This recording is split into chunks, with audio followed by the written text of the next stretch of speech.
Friends, welcome back to my channel Geeta UK diaries. और आज की वीडियो, जैसा कि मैंने आपको प्रॉमिस किया था कि मैं आपके लिए ऑस्की और सीबीटी के ऊपर वीडियोस लेके आऊंगी। तो आज की जो वीडियो है वो स्पेशली उन लोगों के लिए है जो अपना सीबीटी की तैयारी कर रहे हैं और अपना एग्जाम देने वाले हैं। और आज मैं बताऊंगी आपको पार्ट बी के बारे में। पार्ट ए के बारे में जो मेरी वीडियो है वो ऑलरेडी आउट है। अगर आपको न्यूमेरिकल में कोई भी प्रॉब्लम है तो आप इस वीडियो के थ्रू गो थ्रू जा सकते हैं। और अभी हम शुरुआत करते हैं पार्ट बी की, पार्ट बी की आपको कैसे प्रिपरेशन करनी है। तो लेट्स स्टार्ट द वीडियो। तो दोस्तों, जो पार्ट बी होता है सीबीटी का, कंप्यूटर बेस्ड टेस्ट का, पार्ट बी बेसिकली आपकी जो है क्लिनिकल एबिलिटी को टेस्ट करता है। तो ये जो एग्जाम होता है 2 आवर्स एंड 30 मिनट्स का होता है, जिसमें कि आपको 100 क्वेश्चंस दिए जाते हैं और आपको 100 क्वेश्चंस में से 35 के आंसर्स जो है वो करेक्ट देने होते हैं। अब इसमें एक इंपॉर्टेंट बात ये है कि आपको जो है क्रिटिकल जो क्वेश्चंस होते हैं उसमें आपको 90% मार्क्स लाने हैं। मतलब कि क्रिटिकल क्वेश्चंस कौन से होते हैं, उनके ऊपर आप अगर एनएमसी के ब्लूप्रिंट में जाएंगे तो इसेंशियल ई करके लिखा होता है। तो वो पेशेंट सेंटर्ड होते हैं, पेशेंट की सेफ्टी से रिलेटेड होते हैं। तो अगर वो जो क्वेश्चंस आपके पास जितने आते हैं पेशेंट सेंटर्ड के, अगर उसमें आपने मान लीजिए आपके पास क्वेश्चंस आए हैं तो 10 क्वेश्चंस में से आपके 9 क्वेश्चंस उसमें से सही होने चाहिए, क्योंकि वो इसेंशियल क्वेश्चंस में हैं और उसके आपके आंसर्स करेक्ट होने चाहिए। बाकी के जो और भी क्वेश्चंस आते हैं 100 क्वेश्चंस में से जितने भी पेशेंट सेंटर्ड है वो आपके क्रिटिकल क्वेश्चंस हो गए, उसमें आपका परसेंटेज ज्यादा होना चाहिए। और जो रेस्ट ऑफ द क्वेश्चंस है अगर उसमें आपके इतने सही नहीं भी हुए तो भी आपका चलेगा। अब मैं आपको ये बता दूं कि इसमें कोई भी नेगेटिव मार्किंग नहीं होती है, तो ये एक बहुत ही अच्छी चीज है, इसीलिए आप अटेम्प्ट करके जरूर आइएगा। और ये मल्टीपल चॉइस क्वेश्चंस होते हैं, एक क्वेश्चन होगा उसके 4 ऑप्शन होंगे और उसका एक ही सही आंसर होगा। और जो मैं आपको एक ट्रिक बताऊं, अगर कभी भी आप अपने आंसर से अनश्योर हैं तो आपको जो चारों में से सबसे बेस्ट ऑप्शन लगता है कि यही मुझे इसका सबसे सटीक आंसर लग रहा है, उसी को आपने आंसर चूज करना है। जब आपके सारे दाव पेज आपने खेल लिए कि अब मुझे इसका आंसर नहीं समझ में आ रहा, तो आपको उन 4 ऑप्शंस में से जो सबसे बेस्ट लग रहा है आप उसको चूज करके आइएगा। इसके अलावा मैं आपको बताती हूँ कि अगर आपने अपना सीबीटी का एग्जाम बुक कराना है तो आप ऑब्वियस सी बात है अडल्ट आरएनए के बेसिस पे यहाँ पर आते हैं। मेंटल हेल्थ नर्सेज के लिए भी होता है सीबीटी, तो उनके लिए वो अलग होता है, वो RN registered nurse mental health, वो उसका एग्जाम चूज करेंगी। अगर आपके पास कोई स्पेशलाइजेशन नहीं है तो आप आरएनए रजिस्टर्ड नर्स अडल्ट करके आप चूज करेंगे और वही आपके एग्जाम का पैटर्न होगा। और अगर आप मिडवाइफ के उससे आ रहे हैं तो आपका रजिस्टर्ड मिडवाइफ करके सीबीटी का एग्जाम बुक होगा। तो इन हर एक के जो क्वेश्चन है पार्ट बी के, वो उनके एरिया के अकॉर्डिंग स्पेसिफिक होंगे। तो अगर आप अडल्ट वाले में हैं तो आपको अडल्ट से रिलेटेड क्वेश्चंस आएंगे। अगर आप मेंटल हेल्थ से रिलेटेड नर्स के उस पर यहाँ पे काम करने आ रहे हैं तो आपके जो क्वेश्चंस होंगे वो मेंटल हेल्थ के नर्स के उस पे होंगे। और अगर आप मिडवाइफ एज आ रहे हैं तो आपके जो सीबीटी के क्वेश्चंस होंगे वो मिडवाइफ के उस पे होंगे। तो ये तो बात हो गई सीबीटी की। अब बहुत से लोग पूछते हैं कि पार्ट बी की प्रिपरेशन के लिए हम क्या पढ़ें। तो मैं आपको जो है टॉपिक्स बता रही हूँ, आपको स्पेशली इन टॉपिक्स के ऊपर अपनी तैयारी करनी है, ताकि आप अगर इन टॉपिक्स के ऊपर गो थ्रू जाए तो आप सीबीटी का एग्जाम इजीली पास कर सकते हैं। तो सबसे पहला जो टॉपिक है आपको तैयार करना है वो है एनएमसी कोड, क्योंकि एनएमसी कोड जो है बहुत ही ज्यादा, यहाँ पर आप यूके में आ रहे हैं तो ऑब्वियसली बात है यूके में आपकी जो रेगुलेटरी बॉडी है वो एनएमसी है, नर्सिंग एंड मिडवाइफरी काउंसिल। तो आपके उसके कोड्स सारे के सारे प्रोफेशनल वैल्यूज पता होनी चाहिए। तो 6 कोड्स होते हैं एनएमसी के, आप इसके थ्रू गो थ्रू जाइए। आपको वेबसाइट पे, गूगल की एनएमसी की वेबसाइट पे बहुत कुछ मिल जाएगा। 6 सीज होते हैं, कॉम्पिटेंसी, केयर, कंपैशन, ऐसे करके काफी सारे कोड्स होते हैं। आपको उसको अच्छे से पढ़ना है, आपको प्रोफेशनल वैल्यूज को बहुत अच्छे से पढ़ना है एनएमसी की सीबीटी की प्रिपरेशन के लिए। उसके बाद आपको नर्सिंग ब्लूप्रिंट समरी पढ़नी है। नर्सिंग ब्लूप्रिंट समरी जो है वो आपको एनएमसी की वेबसाइट पे मिल जाएगी। आप उस पर क्लिक करेंगे तो आपको जो है नर्सिंग ब्लूप्रिंट समरी सारी खुल जाएगी। उसमें आपके सारे एनएमसी से रिलेटेड जितने भी आपको कोड, कंडक्ट, प्रोफेशनल वैल्यूज पढ़नी है वो सब आपके उसमें आ जाएंगे। इसके बाद अब मैं स्पेसिफिक टॉपिक्स बताती हूँ आपको कि आप अगर अडल्ट नर्स पे आ रहे हैं तो आपको अडल्ट नर्सिंग से रिलेटेड कौन कौन से स्पेसिफिक कॉम्पिटेंसीज के जो अपनी तैयारी है वो करनी है। तो आपको जो सबसे पहले एक वेबसाइट देखनी है, the royal Marston manual of clinical nursing. इसको मैं अभी लिख के भी दूंगी यहाँ पर, आप इस पे अगर जाएंगे, वेबसाइट खोलेंगे तो इस पे आपको काफी सारी जो चीजें हैं पढ़ने के लिए वो मिलेंगी। और उसी टॉपिक में से जो सीबीटी है उसके एग्जाम्स के आंसर्स आते हैं। तो इसमें आपको पढ़ना है सबसे पहले managing the patient journey. Managing the patient journey में आपको उसमें पूरा उसका असेसमेंट से लेके डिस्चार्ज तक आपको पूरा पढ़ना है, कि जब आपका पेशेंट आता है तो आपको कब से उसका असेसमेंट स्टार्ट करना है। असेसमेंट जब पेशेंट एडमिट हो जाता है तभी से हम उसका असेसमेंट शुरू कर देते हैं और विद इन 4 आवर्स पेशेंट का जो है रिटन असेसमेंट होना चाहिए। और आपसे एक भी क्वेश्चन पूछते हैं कि पेशेंट का डिस्चार्ज आप कब से प्लान करेंगे, तो इसमें ये है कि जैसे ही पेशेंट एडमिट होता है हमें उसके डिस्चार्ज की प्लानिंग स्टार्ट कर देनी है। तो ये पूरा एक प्रोसेस होता है जिसमें आपको assessment, planning, implementation, evaluation, discharge planning, ये सब कुछ आपको अच्छे से पढ़ना है और वो आपको the royal Marsden manual of clinical nursing इसमें आपको मिल जाएगा। इसके बाद आपको पढ़ना है इन्फेक्शन एंड प्रिवेंशन कंट्रोल। इसमें आपके सारे के सारे इन्फेक्शन आ जाएंगे, नोजोकोमियल इन्फेक्शन, सारे के सारे इन्फेक्शन, मतलब सारे आपको बैक्टीरिया पढ़ना है, कौन सा जो है एयरबॉर्न है, कौन सा जो है ड्रॉपलेट है, फोमाइट्स क्या होते हैं, ये सब कुछ आपको इन्फेक्शन कंट्रोल में पढ़ने हैं और क्या क्या आपको उसमें बैरियर नर्सिंग लेनी है। तो मैं आपको रफली एक थोड़ा थोड़ा आइडिया दे रही हूँ, बाकी जो डिटेल है मैंने आपको ऑलरेडी बता दिया है, the royal Marsden manual of clinical nursing, इसमें आपको सब कुछ डिटेल में मिलेगा। इसके बाद आपको जो टॉपिक प्रिपेयर करना है वो करना है supporting the patient with human functioning, जिसके अंदर आपकी चीजें आएंगी ह्यूमन फंक्शनिंग। अब ऑब्वियसली बात है, ह्यूमन फंक्शनिंग के ऊपर क्या क्या आएगा, कम्युनिकेशन आ जाएगा कि आप पेशेंट से कैसे बातें करेंगे, उसके बाद उसका एलिमिनेशन आ जाएगा कि कैथेटराइजेशन वगैरह से रिलेटेड इसमें, और इसके बाउल और ब्लैडर हैबिट से रिलेटेड आपको इसमें क्वेश्चंस आ सकते हैं। इसके बाद आपको moving and positioning, manual handling के ऊपर क्वेश्चंस आ सकते हैं। उसके बाद पेशेंट की जो न्यूट्रिशन है, फ्लूइड बैलेंस है और ब्लड ट्रांसफ्यूजन, इससे रिलेटेड आपके क्वेश्चंस आ सकते हैं। ब्लड ट्रांसफ्यूजन से रिलेटेड क्वेश्चन क्या आ सकता है कि सपोज आपका पेशेंट को आपने ब्लड ट्रांसफ्यूज किया और विद इन 15 आवर्स जो है पेशेंट को राइगर्स एंड चिल्स आने लगे, तो what will be your first action to do. तो ऑब्वियसली बात उसमें 3-4 ऑप्शंस होंगे, तो सबसे फर्स्ट जो आपका ऑप्शन आपको बेस्ट करना है कि stop the blood transfusion infusion. तो वो आपको अपना दिमाग लगाना है कि सबसे बेस्ट ऑप्शन कौन सा है जिससे पेशेंट की सेफ्टी सबसे फर्स्ट होता है। ये पेशेंट की जो है पेशेंट सेंटर्ड है, तो ये आपका इसेंशियल क्वेश्चन में आता है, ई के अंदर आता है।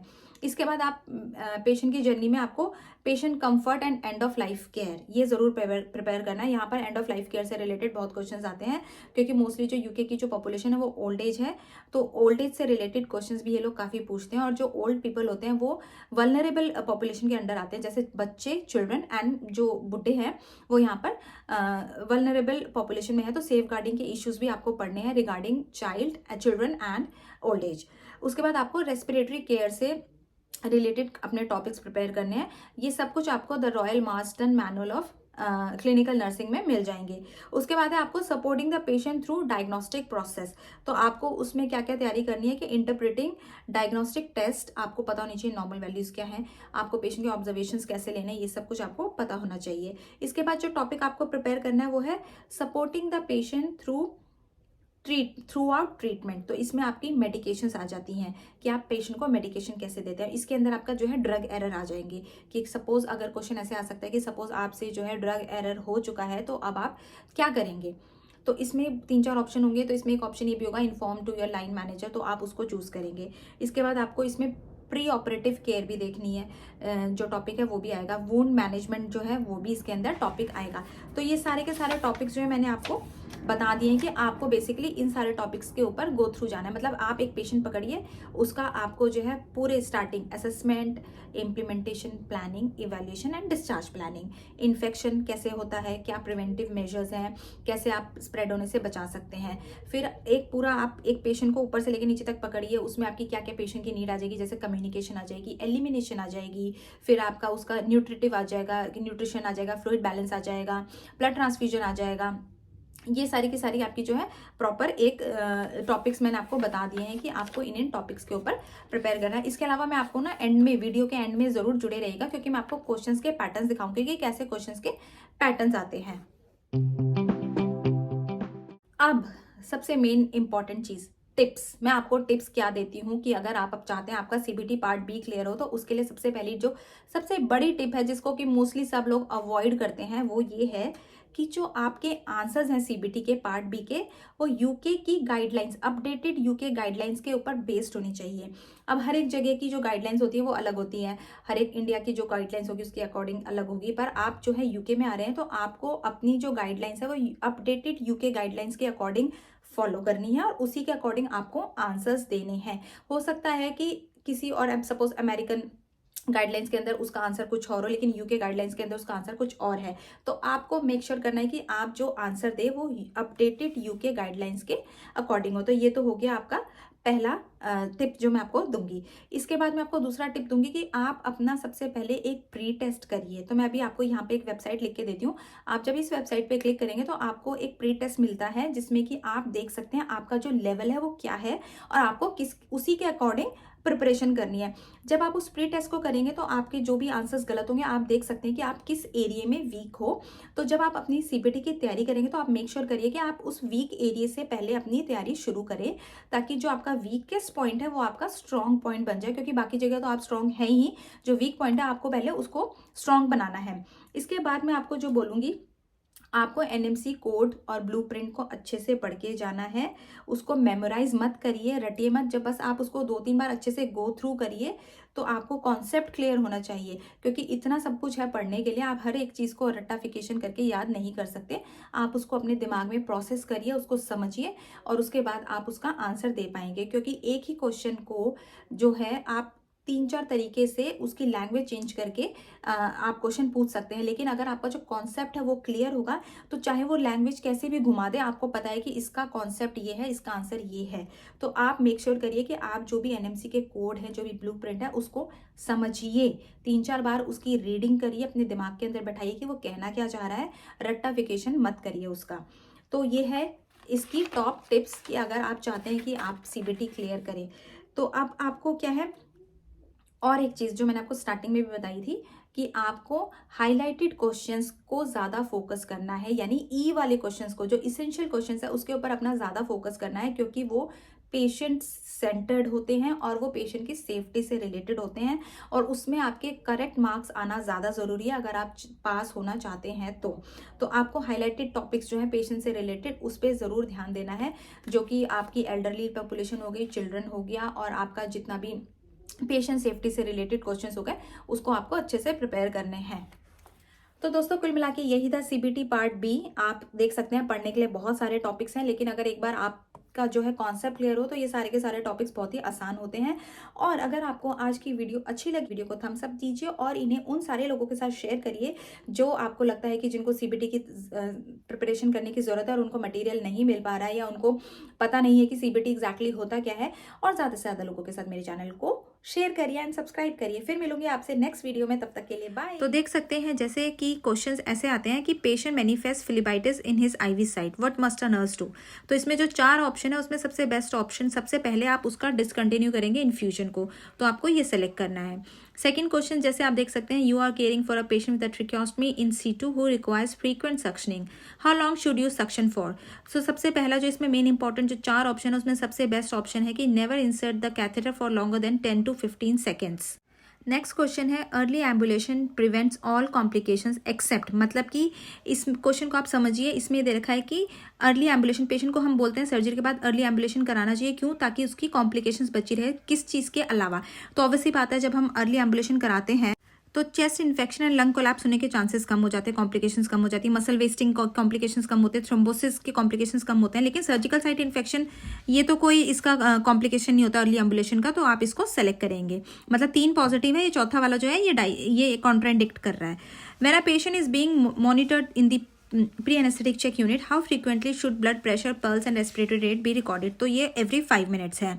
नेक्स्ट क्वेश्चन है, reason for dyspnoea in patients who diagnosed with glomerulonephritis patient। तो ऑब्वियसली बात है ग्लोमेरुलोनेफ्राइटिस होता है मीन्स किडनी की प्रॉब्लम है, तो किडनी डिजीज में क्या होता है कि एल्बुमिन जो होता है वो ज़्यादा लॉस होता है यूरिन में, तो जिसकी वजह से ऑन्कोटिक प्रेशर जो है वो हमारा डिक्रीज हो जाता है, जिसकी वजह से जब प्रेशर डिक्रीज होगा तो जो फ्लूइड है वो रिटेंशन होगी, सेल्स एक्स्ट्रा सेलुलर फ्लूइड में आ जाएगा, जिसकी वजह से एल्वलाइज में फ्लूइड जाएगा और उसकी वजह से लंग्स में अगर फ्लूइड हो गया तो सांस लेने में प्रॉब्लम होगी, जिसको डिस्पनिया कहते हैं।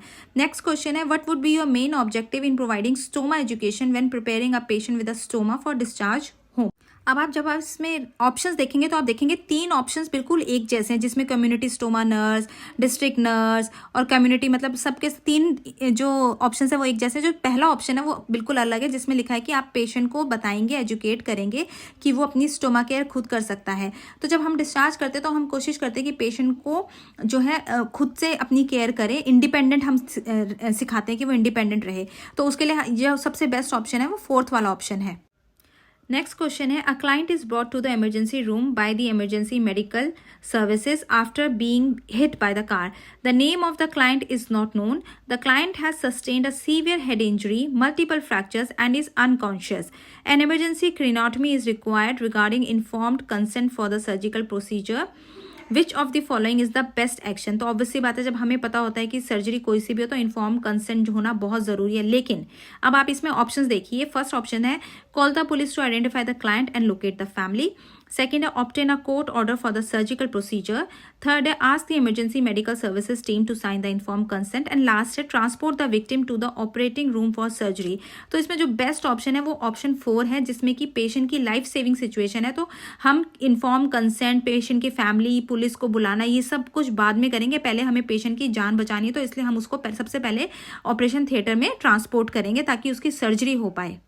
नेक्स्ट क्वेश्चन है early signs of phlebitis include. तो इसमें है 4 option, slight pain and redness, increase WBC, pyrexia and swelling. तो आपको पता है अर्ली साइन में सबसे पहले रेडनेस होगी और पेन होगा। पायरेक्सिया, WBC काउंट, ये सब कुछ बाद में होगा। जब इन्फेक्शन हो जाता है, इन्फ्लेमेशन होती है, उसके बाद ही स्वेलिंग होती है और फिर पायरेक्सिया फीवर होता है, मतलब इन्फेक्शन है, और WBC बढ़ते हैं। तो आपसे जब अर्ली साइन पूछा गया है तो इसमें आएगा redness and slight pain. Next question है, you are monitoring a patient in the ICU when suddenly his consciousness drops and his size of one of his pupils become smaller, what should you do? Options है refer to a neurology team, continue to monitor patient using GCS and record, last है consider this an emergency and prioritise ABC and call the doctor. तो option C जो है वो सबसे best है, क्योंकि ये एक इमरजेंसी है। पेशेंट का जब प्यूपिल का साइज डिक्रीज हो गया, एक से दूसरा नॉर्मल है और एक डिक्रीज हो गया, मतलब ये इमरजेंसी है। तो आपको ऑप्शन C चूज़ करना है। नेक्स्ट क्वेश्चन है, patient had undergone post lumbar tap and is exhibiting increase decrease BP and alteration in consciousness and dilated pupils. What is the patient likely experiencing? तो ये आपको पता है सारे के सारे जो सिम्टम है ये ब्रेन हर्निएशन के हैं, तो आपको इसमें ब्रेन हर्निएशन ऑप्शन चूज करना है। Next question, which is not an expected side effect of lumbar tap. तो हमें पता है लंबर टैप जब होता है तो headache, back pain, swelling and bruising ये नॉर्मल है, लेकिन nausea and vomiting this is not expected side effect, तो इसलिए आप ऑप्शन D चूज करेंगे। Next question, which is not an indication for lumbar tap. Lumbar tap के लिए क्या इंडिकेशन नहीं है? तो for patient with increase ICP, obviously this is the first contraindication. अगर किसी को ऑलरेडी इंक्रीज ICP है तो हम उस पेशेंट में लंबर टैप नहीं कर सकते। बल्कि जो नेक्स्ट ऑप्शन वो सारे के सारे इंडिकेशंस हैं, जैसे कि अगर हमें डायग्नोस्टिक पर्पस के लिए करना होता है लंबर टैप, मेनिंजाइटिस वगैरह रोल आउट करने के लिए, introduction of spinal anaesthesia for surgery, introduction for contrast medium, तो ये सारे इंडिकेशन है। जो कॉन्ट्राइंडिकेशन है वो फर्स्ट वाला है, patient with increased ICP। Next question है, it is unsafe for a spinal tap to undertaken if the patient, मतलब कि कब अनसेफ है अगर हम लंबर टैप, स्पाइनल टैप कब नहीं कर सकते? Has bacterial meningitis, papilloedema, intracranial mass is suspected, site skin is infected and all of the above. तो आपको पता है कि जो ऊपर के 4 ऑप्शन है उसी में हम लंबर टैप नहीं कर सकते, वो कॉन्ट्राइंडिकेटेड है, तो आप ऑप्शन लास्ट वाला चूज करेंगे, all of the above. Next question, Mrs. A is posted for CT scan. Patient is afraid cancer will reveal during her scan. She asks, why is this test? What will be your response as a nurse? तो इसमें जो 4 option है, इसमें सबसे पहला है कि tell her that you will arrange a meeting with the doctor after the procedure. ये सही नहीं है, क्योंकि आप अपना पल्ला झाड़ रहे हैं, ये नहीं करना। नेक्स्ट है give a health education on cancer prevention. अभी उसका कुछ डायग्नोसिस निकला नहीं है, आप पहले उसको कैंसर प्रिवेंशन की हेल्थ एजुकेशन नहीं दे सकते। Ignore her question and take her for the procedure, ये भी आप नहीं कर सकते। जो लास्ट ऑप्शन है वो सबसे बेस्ट है कि आपको उसकी फीलिंग्स को अंडरस्टैंड करना है, एम्पैथी दिखानी है, and tell her that the procedure is a normal procedure. ये एक नॉर्मल प्रोसीजर है जिसमें कि हम सबका करते हैं। नेक्स्ट क्वेश्चन है, severe bleeding is best characterised by moist skin and pinkish nail beds, dry skin and pinkish nail beds, moist skin and bluish nail beds, dry skin and bluish nail beds. तो आपको पता है कि जब हमारी bleeding बहुत ज़्यादा कहीं से सीवियर ब्लीडिंग हो रही हो, इंटरनल ब्लीडिंग हो रही हो, तो ऑब्वियसली बात है सर्कुलेशन पुअर हो जाता है, तो जो नेल बेड्स हैं वो ब्लू हो जाएंगे और जो स्किन होती है वो मॉइस्ट हो जाती है, क्योंकि जब बॉडी शॉक में जा रही होती है तो जो स्किन है वो मॉइस्ट हो जाती है, ये एक साइन है। उसके बाद नेक्स्ट क्वेश्चन आता है, which of the following would be an appropriate strategy in reorienting a confuse patient to where her room is. Options है, place picture of her family on the bedside stand, put her name in large letter on her forehead, remind the patient where her room is, let the other residents know where the patient room is. तो obviously बात है, ये सारे के सारे उसके dignity के खिलाफ है कि आप उसके फोरहेड पे कुछ लगाएंगे, या जब उसको अपना रूम ही याद नहीं है तो उसकी फैमिली की पिक्चर लगा के क्या होगा। तो इसमें क्या है कि आपको बार बार पेशेंट को रिमाइंड कराना पड़ेगा कि उसका जो रूम है वो कहाँ है। नेक्स्ट क्वेश्चन है मर्सा मीन्स MRS से, तो ये आपको नॉलेज इसकी होनी चाहिए। मर्सा मीन्स होता है मेथिसिलिन रेजिस्टेंट स्टेफाइलोकोकस ऑरियस, ऐसे बैक्टीरिया जो कि मेथिसिलिन रेजिस्टेंट होते हैं। नेक्स्ट क्वेश्चन है a patient got admitted to hospital with head injury. Within 15 minutes, GCS was assessed and it was found to be 15. After initial assessment, a nurse should monitor neurological status. तो ये जो है 15 जो है highest score होता है GCS में, तो इसका मतलब पेशेंट जो है स्टेबल है। 3 सबसे लोएस्ट होता है, 15 हाईएस्ट होता है। तो अगर पेशेंट आपका स्टेबल है तो आप फिर उसके GCS को हर 30 मिनट्स में करते हैं, ये याद रखिएगा। नेक्स्ट क्वेश्चन है when a patient is being monitored in the PACU is pre-anesthetic check unit. How frequently should blood pressure, pulse and respiratory rate be recorded? So it's every 5 minutes. Next question, you walk onto one of the bay on your ward and noticed a colleague wrongly using a hoist in transferring their patient. As a nurse you will, obviously बात है जब आपके patient के साथ कोई सही तरीके से उसको ट्रांसफ़र नहीं कर रहा है तो पेशेंट की सेफ्टी के ऊपर आ जाता है। तो ये एसेंशियल क्वेश्चन है, तो इसका आपको तुरंत एक्शन लेना है एंड रिपोर्ट करना है अपनी लाइन मैनेजर को। Next question, a patient is being discharged from the hospital after having coronary artery bypass graft CABG. Which level of the healthcare system will best serve the needs of this patient at this point? So obviously बात है CABG बहुत ही complicated सी surgery होती है, तो इसके लिए उसको tertiary care पे आप रेफर करेंगे। Tertiary care means highly specialised field, तो इसके लिए आप उसको जो है कार्डियक यूनिट के पास रेफर करेंगे। Next question is nurses are not using a hoist to transfer patient, they said it was not well maintained, what would you do? तो आप कंप्लेन वर्बली नहीं करेंगे, आपको रिटर्न में सब कुछ करना है। तो मेक अ रिटर्न रिपोर्ट ताकि वो जो हॉइस्ट है वो उसकी मेंटेनेंस की जाए या उसको रिप्लेस किया जाए। Next is what is primary care. So primary care हमेशा आपको पता है GP practice, dental practice, community pharmacist and high street optometrist, ये सब प्राइमरी केयर के अंदर आते हैं। Next question is what are the most common effects of inactivity. तो इनएक्टिविटी से क्या होता है, स्पेशली सोशल आइसोलेशन होता है, लॉस ऑफ इंडिपेंडेंस होता है, exacerbation of symptoms, rapid loss of strength in muscles, मतलब जितनी भी इमोबिलिटी के साइड इफेक्ट्स हैं वो सारे आपको इसमें ऑप्शन चूज करने हैं।